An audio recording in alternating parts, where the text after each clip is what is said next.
আসসালামু আলাইকুম। আজকে আমরা যে টপিকসটা নিয়ে আলোচনা করব এটা হলো টাইম ম্যানেজমেন্ট।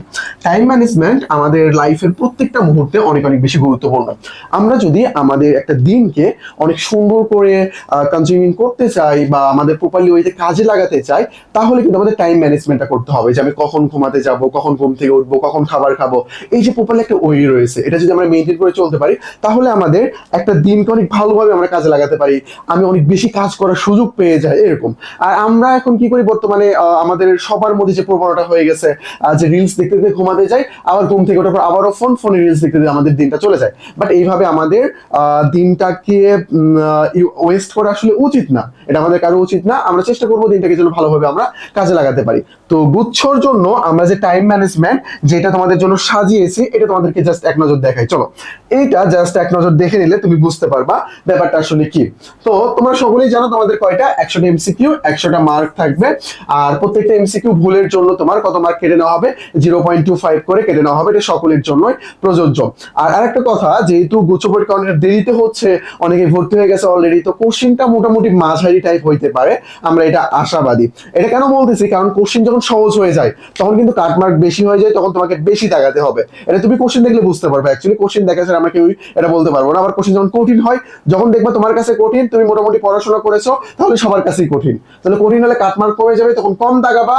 এবং যখন দেখবা সহজ, তখন তোমাকে বেশি তাকাতে হবে, কারণ কাটমার্কটা বেড়ে যাবে। ওকে, লেটস গো, আমরা দেখি একটু আমরা কি করবো।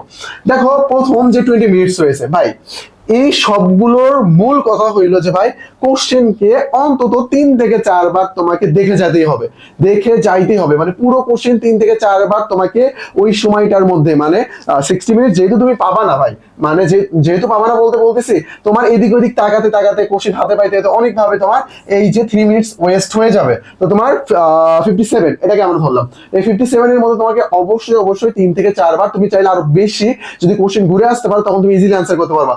প্রথম দেখায় যেটা তুমি আনসার করতে পারো না, পরবর্তীতে সেটা আনসার করার মনে পড়ে যাবে। আমাদের মাথায় সেই সময় অনেক বেশি চাপ থাকে, যার কারণে আমরা মনে করতে পারি না। বাট ওই কোশ্চেনটা যখন আমরা 2 থেকে 3 বার 4 বার দেখে ফেলি, তখন আমরা ইজিলি সেটা মনে করতে পারি। তো চলো আমরা দেখি, প্রথম 20 মিনিটস জাস্ট তুমি যেগুলো 100% শিওর সেগুলো তুমি দাগাই ফেলবা। জাস্ট তুমি কি করবা, 100% শিওর যেগুলো, এগুলো তুমি দাগাই ফেলবা। তো দেখো, মোটামুটি সবাই মাঝারি টাইপের যে স্টুডেন্ট গুলো রয়েছে, তারা এই 20 মিনিটের মধ্যে যদি পড়াশোনা করে, জিএসটি তারা 40টা কোশ্চেন দাগাতে পারবে।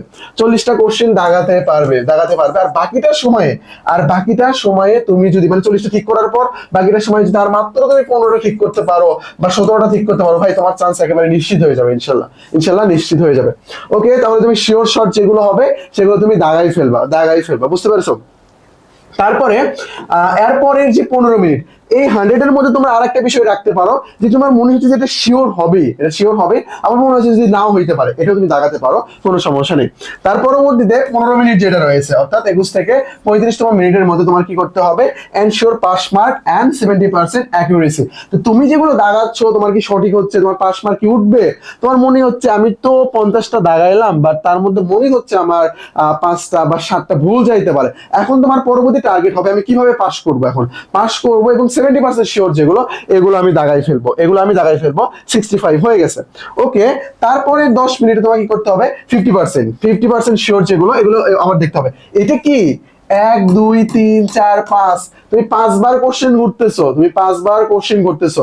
আমি একটা কথা বলি, সর্বনিম্ন হইলেও 3 বার, সর্বোচ্চ তুমি যতবার দেখতে পারো তোমার অল্প সময়ের মধ্যে। আমি মনে করি যে 4 বার তুমি যদি ঘুরে আসতে পারো, এটা তোমার জন্য একেবারে পারফেক্ট। আবার অনেক সময় কি হয়ে যায় যে আমার এগুলো দেখতে হবে, আবার দেখতে হবে, এই জন্য আমি স্কিপ করে যাবো, এটাও কিন্তু করা যাবে না, তাহলে 70% অ্যাকুরেসি যেগুলো, এগুলো দেখাবা।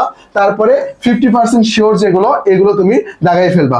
তারপরে আবার 10 মিনিট তুমি আবার অ্যানালাইসিস করবা, যে তুমি এখন একটু রিস্ক জোনের মধ্যে চলে যাওয়ার একটু ট্রাই করবা। তারপরে তোমার জন্য রয়েছে আবার সেফ জোন রয়েছে। তো এখন তুমি দেখবা যে আচ্ছা, আমি যেগুলো দাগাইলাম কতটা আমার হইতে পারে, আমার কি বেশি ভুল দাগাই ফেলতেছি।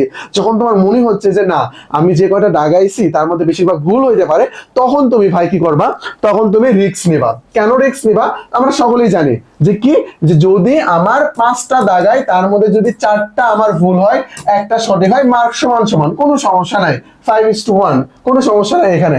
তার পরবর্তীতে আমরা যদি দেখি 4:1 ধরবো আমরা, তার পরবর্তীতে আমরা যদি দেখি যে না 5টার মধ্যে আমার 3টা হয়েছে, সরি 3টা ভুল গেছে, 2টা হয়েছে, তাহলে কিন্তু আমার মার্ক যোগ হবে, তাহলে কিন্তু আমার মার্ক যোগ হবে। আশা করি বিষয়টা বুঝতে পারছো। তখন তুমি এই যে 70 থেকে 83 বা 80টার মতো তুমি দাগাই ফেলবা। তার পরবর্তীতে তুমি চিন্তা ভাবনা করে দেখবা যে আমি কি আরো কোনোটা দাগাতে পারি কিনা। 80-র পরে যে চিন্তা ভাবনা করে দেখবা, কেননা ভাই 80-র বেশি আসলে যদি কোশ্চেন কঠিন হয় তাহলে আসলে দাগানো উচিত না। মাঝারি লেভেলে তুমি যদি স্টুডেন্ট হয়ে থাকো, তোমার যদি 80টার মধ্যে মনে হয় যে না এটার মধ্যে আমার অনেক কিছু ভুল যাবে, তাহলে ভাই এখানে তোমার যাওয়া উচিত না।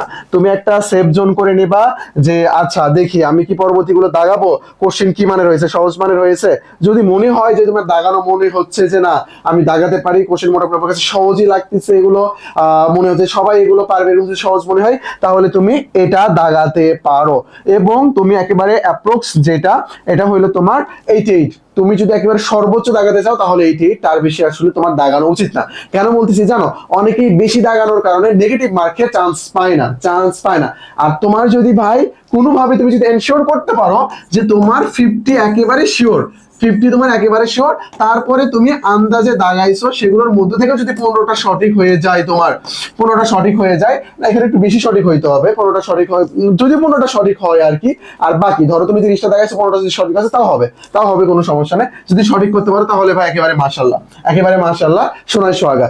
আমি একটা কথাই বলবো, যেভাবেই হোক তুমি 50 কোশ্চেন এনশিওর করবা, করে তারপরে তুমি রিস্ক নিবা, তোমার যদি মনে হচ্ছে না আমার 50 কোশ্চেনই আমি একেবারে ডিরেক্ট ইনশিওর করতে পারতেছি না যে আমার সঠিক হবে, তাহলে বলবো ভাই তুমি কম দাগাবা। মনে করো দাগাইছো তুমি 60টা, বা 60 দাগানো একেবারে কম হয়ে যায়, 70টা দাগাইছো, ধরো এরকম দাগাইছো, একেবারে বেশি কোশ্চেন করি তুমি একটাও পারতেছো না, ধরলাম যার মধ্যে 10টা ভুল হইলো বা 15টা ভুল হইলো, তাও চান্স পাওয়ার সম্ভাবনা অনেক বেশি, মানে অনেক সময় শিওর তুমি চান্স পেয়ে যাবা, হয়তো বা B grade C grade university যেগুলো রয়েছে এগুলোতে চান্স পেয়ে যাবা।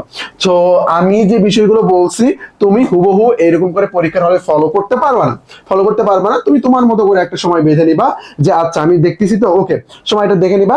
দেখে নেওয়ার পর তুমি মাথা ঠান্ডা রাখবা যে আমাকে যেভাবেই হোক, ভাইয়া বলছে 4বার পুরো কোশ্চেন করে আসতে হবে, একটা কোশ্চেন মানে যেগুলো আমি দাগাই না অবশ্যই আমাকে 4বার করে দেখতেই হবে এরকম আর কি।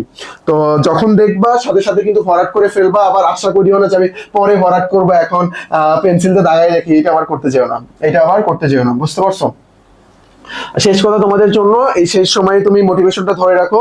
2টা দিন হাতে সময় রয়েছে, অথবা আমি ভিডিওতে কখন দেখতেছো আমি জানি না, আর যদি 2টা দিন তোমার হাতে সময় থাকে তাহলে বাংলা আর জিকে একদিনে কমপ্লিট করবা, ইংলিশ আরেকদিনে কমপ্লিট করবা, আর বাকিটা সময় একটু রিভিশন দেওয়ার ট্রাই করবা যদি হাতে সময় পাও আর কি।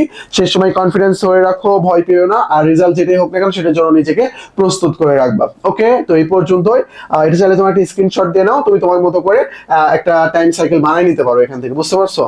ওকে, তারপরে এগুলো নিয়ে আর কিছু না বলি, আমাদের নেক্সট ব্যাচ আসতেছে সেকেন্ড টাইমারদের জন্য, বিশেষ করে যারা ফার্স্ট টাইমার রয়েছে তোমাদের জন্য ডিসক্রিপশন বক্সে ডিটেলস দেওয়া থাকবে, ওখান থেকে তোমরা একটু দেখে নিও। এই যে আমাদের ডিটেলস সবকিছু দেওয়া আছে, 3টা প্রিমিয়াম বই তোমাদেরকে প্রোভাইড করা হবে, তোমার Bangla, English GK, IQ, math, ICT, তারপর মৌলিক জিকে সবগুলোর উপর ক্লাস নেওয়া হবে। এইগুলোর আবার যদি আলাদা সাজেশন থাকে সেগুলো পিডিএফ আকারে তোমাদেরকে আমরা প্রোভাইড করব, বই তো আলাদা তোমাদেরকে দেওয়াই হবে। তারপরে আমাদের এখানে তোমার এক্সাম গুলো, ক্লাস টেস্ট চলবে, মেমোরাইজিং টেস্ট চলবে। অনেকে কি হয়ে যায় মেমোরাইজিং টেস্ট মানে মেমোরাইজিং পরে ভুলে যায়, বাট তুমি যদি টেস্টও দাও সাথে সাথে তোমার মনে থাকবে এই বিষয়গুলো, আর একটা রুটিনের মধ্যে তুমি পড়তে পারবা। আর আমাদের কাছে তুমি যখন পড়বা তোমার এমসিকিউ রিলেটেড, মানে তোমার যে পড়তেছো আর কি রিলেটেড যে কোনো প্রবলেম, বিশেষ করে এমসিকিউ তোমরা দেওয়া আর কি, ভাই এমসিকিউ পারতেছি না, এটা পারতেছি না, ওটা পারতেছি না, যেহেতু এখানে প্রিলি টাইপ আর কি, এই জন্য বললাম কথাটা। তো তোমরা আমাদেরকে দিবা, আমরা সেটা সলভ করে দেবো। আমাদের এখানে মেন্টরিং সুযোগ সুবিধাও তোমরা পেয়ে যাবে দিনে 24 ঘন্টা ইনশাল্লাহ। তো এই যে আমাদের টেলিগ্রাম নাম্বার, অ্যাডমিশন সংক্রান্ত যে কোনো সমস্যা আমাদেরকে নক দেবা, আমরা সেটা সলভ করে দেবো। তো আপাতত তোমরা জিএসটি যারা পরীক্ষা দিবা তারা তো ভিডিওটা ওপেন করেছো, জাস্ট ভালোভাবে পরীক্ষাটা দাও, ইনশাল্লাহ ভালো কিছু হবে। তোমাদের প্রতি অনেক অনেক দোয়া এবং শুভকামনা রইলো, ইনশাল্লাহ ভালো কিছু হবে। তো আজকে এই পর্যন্তই, আসসালামু আলাইকুম।